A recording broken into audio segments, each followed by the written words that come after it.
खरं सांगू का, ह्याच्यामध्ये मी टेक्नॉलॉजी फार वापरलेली नाही आहे. जी आपली पारंपरिक टेक्नॉलॉजी होती तीच. म्हणजे आता उदाहरणच द्यायचं झालं याच्यामध्ये, तर आमची आजी नेहमी म्हणायची की खिचडी करायची ना, सगळं तयार करून ठेवा. फोडणीसुद्धा घालून तांदूळ परतून घ्या. म्हणजे ज्या वेळेला करायची असेल त्यावेळेला फक्त पाणी घालून शिजवलीत की तुमची खिचडी तयार होणार आहे. तर ही मॅक्झिमम तयारी करून ठेवा. हे जे आजीचं वाक्य होतं. किंवा दुसरं उदाहरण द्यायचं तर आता पोहे. पोहे करायचे झाले, इन्स्टंट पोहे ज्यावेळेला मी पहिले त्याच्यावरती खूप मला प्रयोग करायला लागले.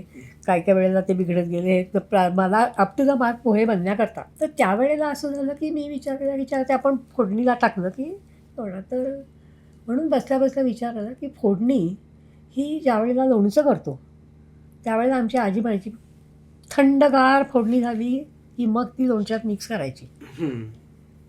हे तत्त्व मी पोह्यांमध्ये वापरलं. म्हणजे मी नव्याने काहीच केलं नाही.